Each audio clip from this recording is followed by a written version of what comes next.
Baik, shalom adik-adik sekolah minggu. Selamat pagi, selamat hari minggu dimanapun kalian berada.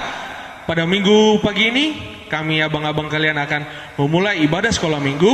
Buat kalian, mari kita sebelum memulai ibadah sekolah minggu, lipat tangan, tutup mata, kita mau berdoa. Duduk yang rapi, tenangkan diri, tenangkan pikiran.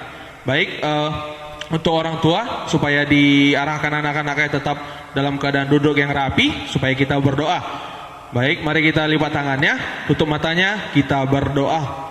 Puji dan syukur kami panjatkan kehadiran-Mu Bapa di surga. Atas berkat penyerta-Mu Tuhan, kami dapat memulai ibadah sekolah minggu Tuhan. Walaupun secara online Tuhan, dengan adik-adik sekolah minggu yang berada di rumah masing-masing Tuhan. Namun Tuhan, itu tidak menjadi penghalang buat semangat adik-adik sekolah minggu untuk memuji dan menyembah nama-Mu Tuhan. Namun Tuhan, kami juga mendoakan kiranya kondisi negara kami cepat pulih Tuhan, karena kami rindu untuk berkumpul bersama Tuhan di rumah-Mu yang kudus ini Tuhan. Di atas semua itu Tuhan, kami memohon pengampunan dosa daripada-Mu saja. Di dalam nama anak-Mu Tuhan Yesus Kristus kami berdoa dan ucap syukur. Amin. Baiklah, ayo kita angkat lagu pujian Happy Ya Ya Ya.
Cerita pertama, aku Tuhan Allahmu, seru Tuhan kita, tidak boleh ada Allah lain kecuali aku.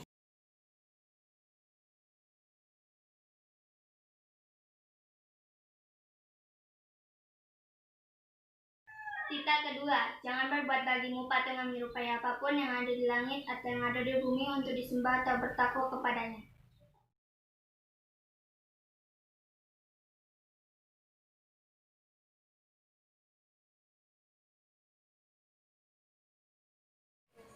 Cerita ketiga, jangan menyebut nama Tuhan Allahmu dengan sembarangan, karena Tuhan akan menghukum orang yang menyalahgunakan namanya.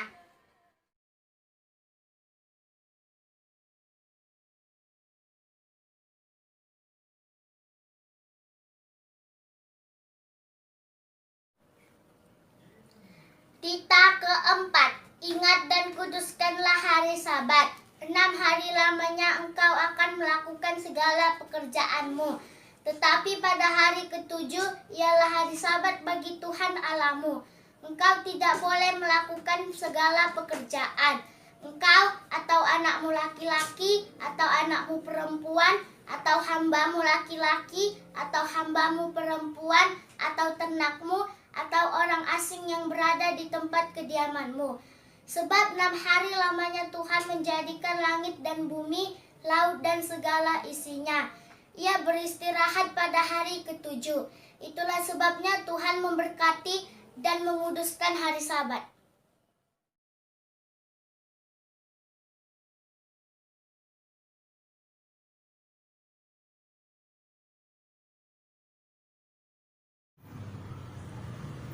Kita kelima, hormatilah ayah dan ibumu supaya lanjut umurmu di bumi yang diberikan Tuhan Allahmu kepadamu. Amin.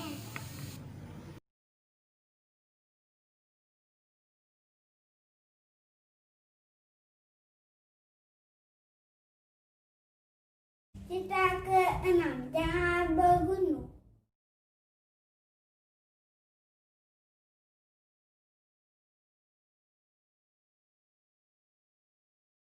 Kita ketujuh, jangan berzina.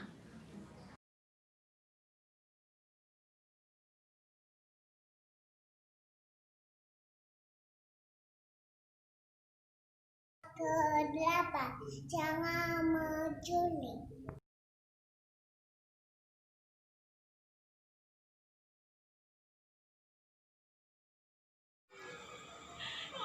Kita kesembilan, jangan berdusta.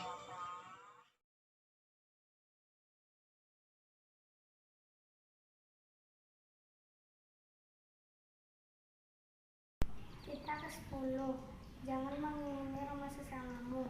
Jangan mengingini istrinya atau hambanya laki-laki, atau hambanya perempuan, atau lembunya, atau keledainya, atau apapun yang dimiliki sesamamu.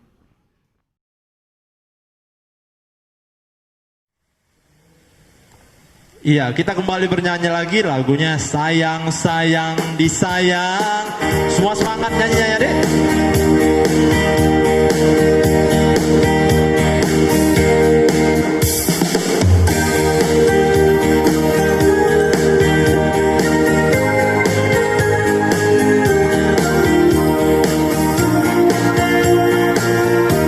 Sama-sama kita nyanyikan lagunya.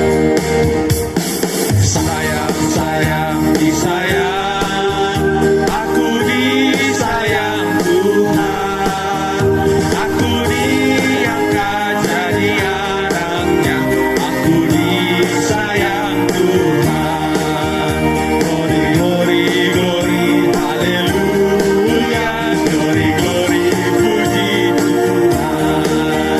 Glory, glory, glory, haleluya, glory, glory, puji Tuhan. Kita nyanyi The Love of Jesus. The love of Jesus, sweet and marvelous. The love of Jesus, sweet and marvelous. The love of Jesus, sweet and marvelous. Oh, oh, wonderful love. Higher than the sky, deeper than the ocean, wider than the universe. Oh, oh, wonderful love.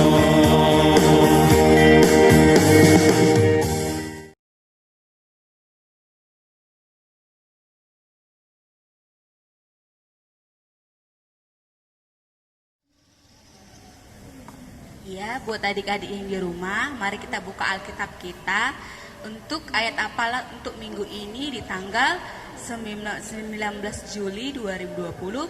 Kita ambil dari Yohanes 6 ayat 35. Kakak baca ya. Kata Yesus kepada mereka, "Akulah roti hidup. Barang siapa datang kepadaku, ia tidak akan lapar lagi, dan barang siapa percaya kepadaku, ia tidak akan haus lagi." Ya, untuk minggu berikutnya dari Yakobus 4 ayat 17 untuk minggu tanggal 26 Juli 2020. Yakobus 4 ayat 17. Jadi jika seorang tahu bagaimana ia harus berbuat baik, tetapi ia tidak melakukannya, ia berdosa. Ya, buat adik-adik di rumah, dibaca ya ayat hafalan kita. Terima kasih, Tuhan Yesus memberkati.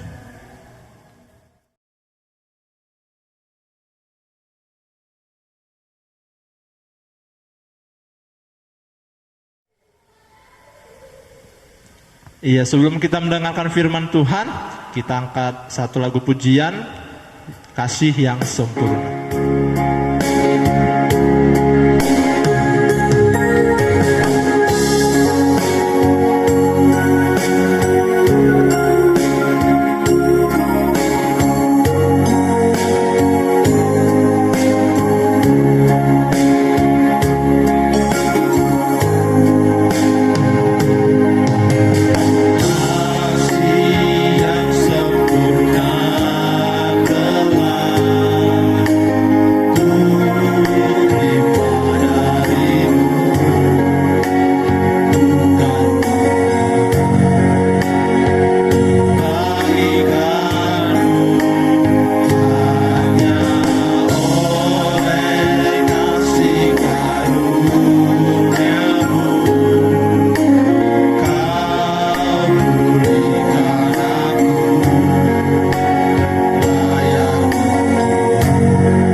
Oke, anak-anak sekolah minggu, tiba saatnya kita mendengarkan firman Tuhan.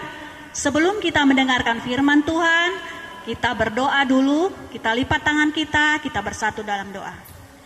Bapa kami yang di surga, terima kasih Tuhan, buat kebaikan dan kemurahan Tuhan, buat kesempatan dan waktu yang Tuhan berikan bagi kami, sehingga kami boleh melaksanakan ibadah online ini. Tuhan, sebentar kami mau mendengarkan firman-Mu, biarlah Roh Kudus-Mu hadir di hati kami masing-masing, sehingga kami boleh mengerti tentang kebenaran firman-Mu, dan kami boleh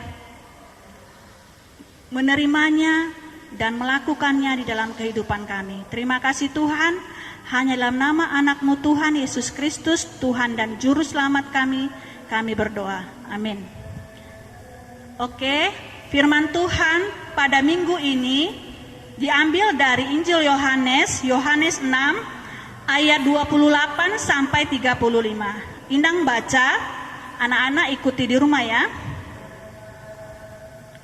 Yohanes 6 ayat 28 sampai 35. Lalu kata mereka kepadanya, apakah apakah yang harus kami perbuat supaya kami mengerjakan pekerjaan yang dikehendaki Allah?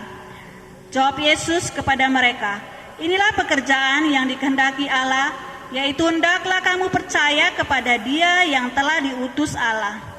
Maka kata mereka kepadanya, tanda apakah yang engkau perbuat, supaya kami dapat melihatnya dan percaya kepadamu? Pekerjaan apakah yang engkau lakukan?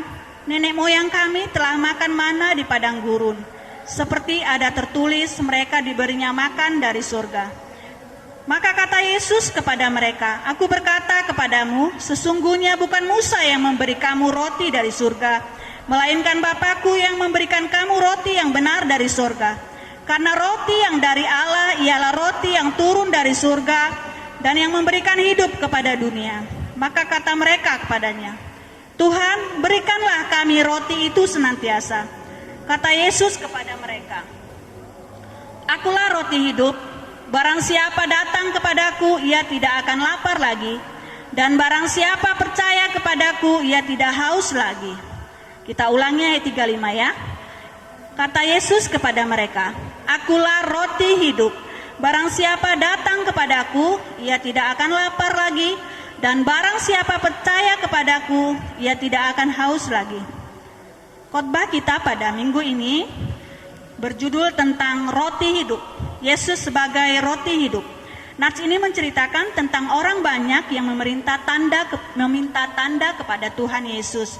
Mereka berkata, apa yang harus kami perbuat sehingga kami berkenan kepada Allah? Kemudian Tuhan Yesus berkata, kamu harus percaya kepada anak yang diutus Tuhan, kepada Yesus sendiri yang telah diutus Tuhan. Lalu orang banyak itu juga berkata, apa yang akan kamu perbuat supaya kami percaya kepadamu?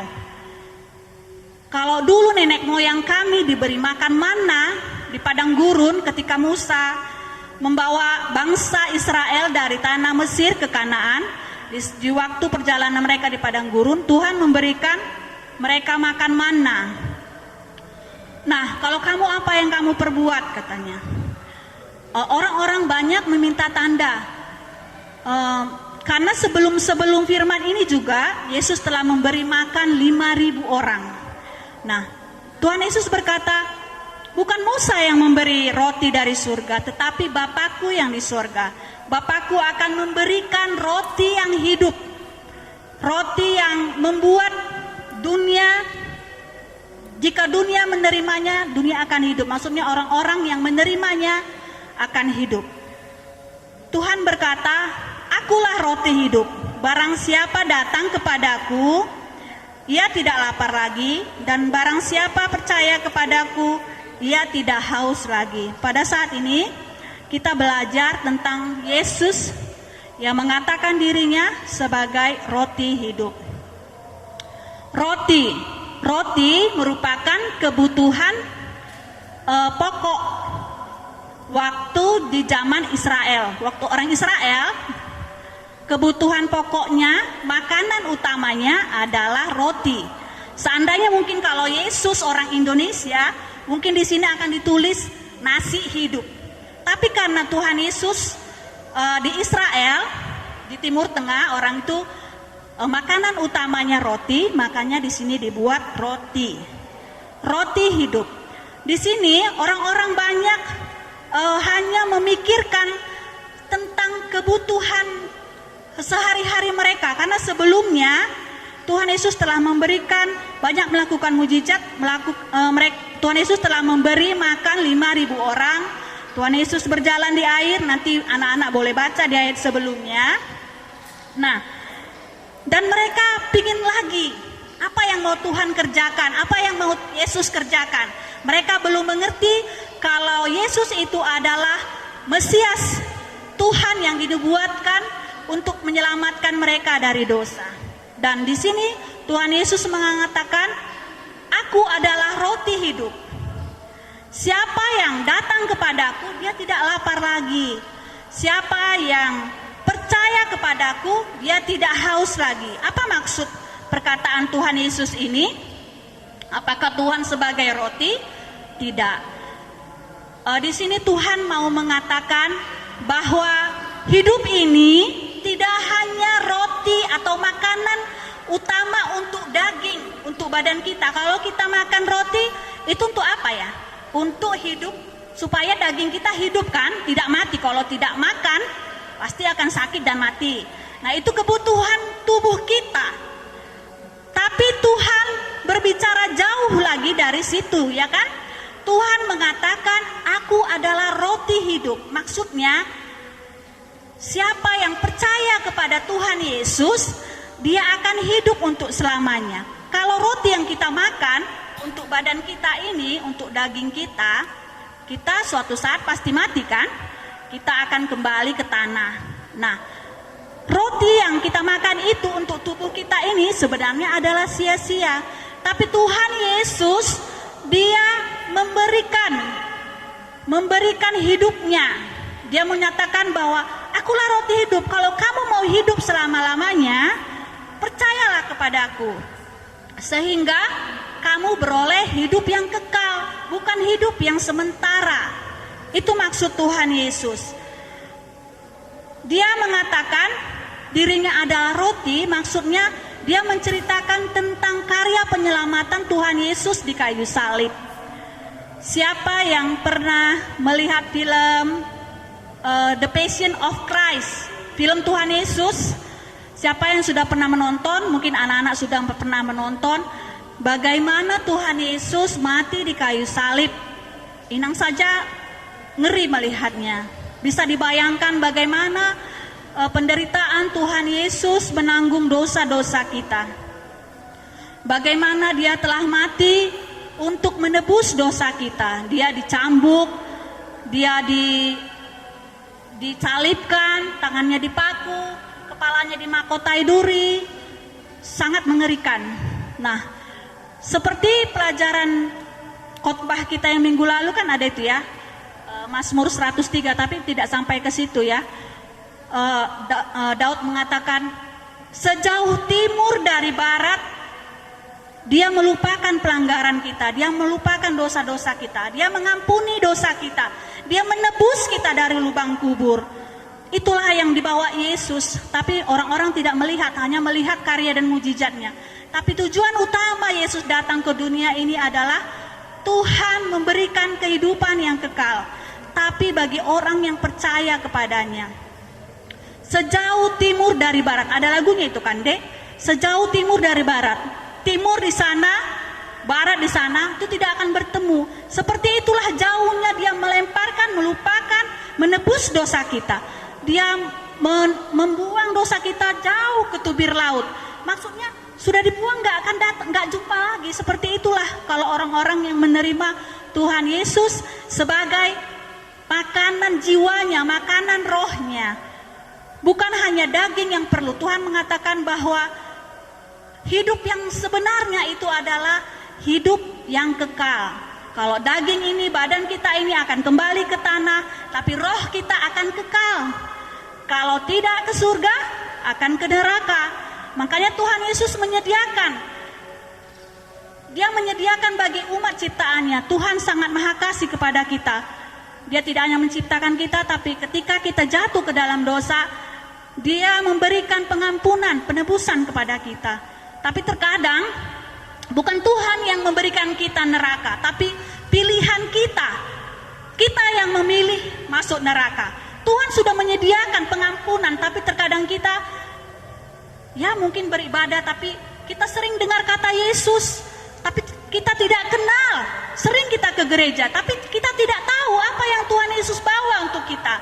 Kita tidak menghargai karya penyelamatan Tuhan kepada kita. Mungkin anak-anak sekolah minggu sering dengar kata Tuhan Yesus juru selamat, Tuhan Yesus juru selamat. Tapi tidak tahu bagaimana Tuhan Yesus mati untuk kita, tidak merasakan dalam hatinya. Itu harus kita rasakan ya Dik.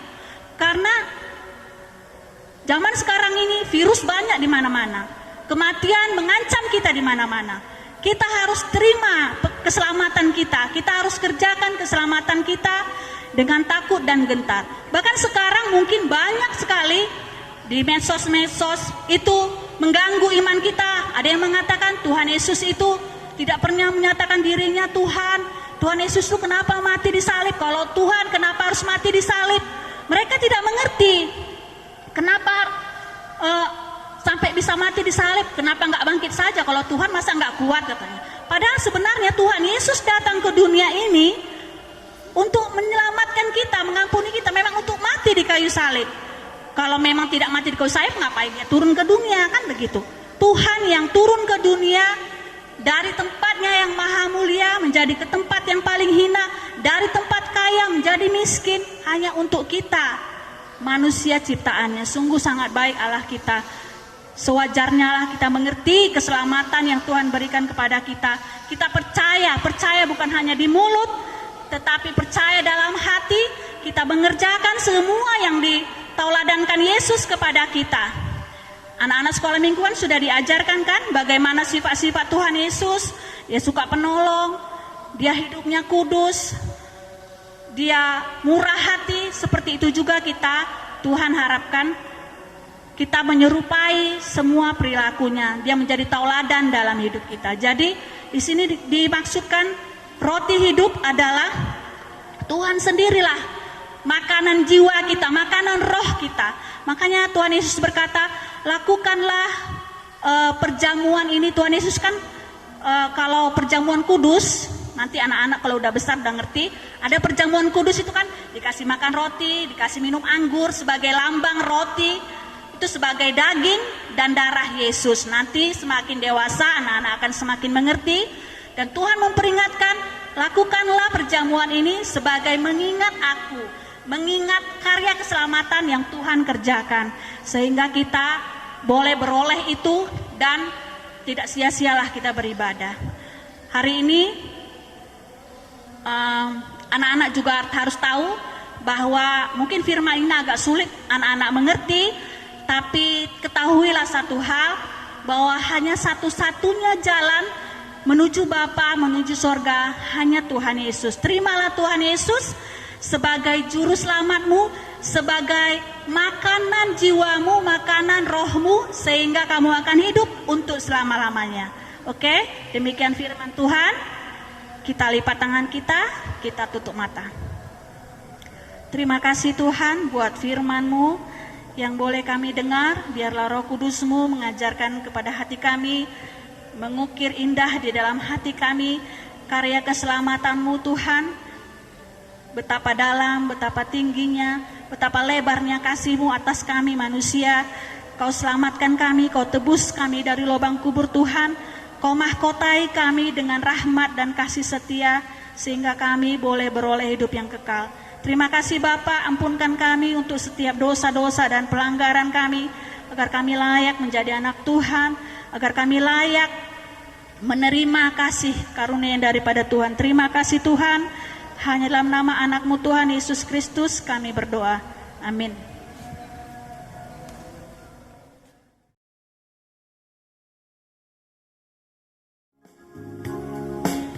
Sekarang kita kumpulkan persembahan. Disiapkan persembahannya, lipat uangnya. Kita nyanyi Yesus sayang padaku.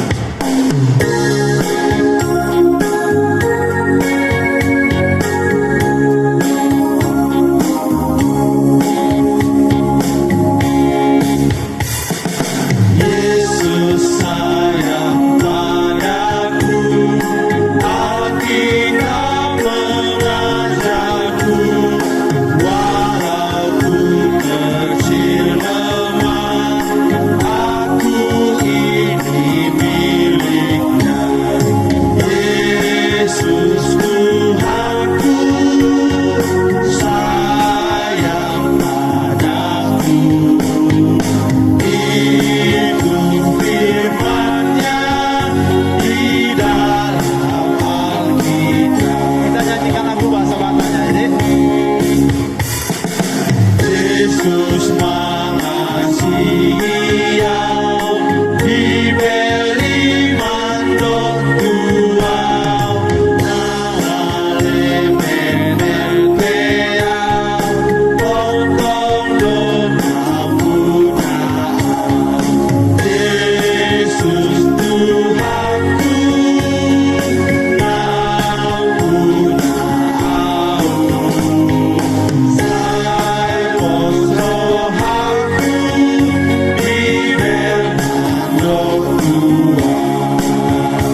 mari kita serahkan persembahan kita kepada Tuhan, kita berdoa. Bapa kami, Tuhan Allah yang Maha Kuasa, yang bertahta di sorga, kami mengucap syukur dan terima kasih kami kepadamu ya Tuhan, di mana Tuhan memperkenankan anak-anak di dalam kerajaan-Mu. Di sini kami menyampaikan persembahan kami, kiranya Tuhan menerimanya untuk kemuliaan nama-Mu. Amin.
Marilah kita sama-sama mengucapkan doa Bapa kami. Bapa kami yang di surga, dikuduskanlah namamu, datanglah kerajaan-Mu, jadilah kehendak-Mu di bumi seperti di sorga.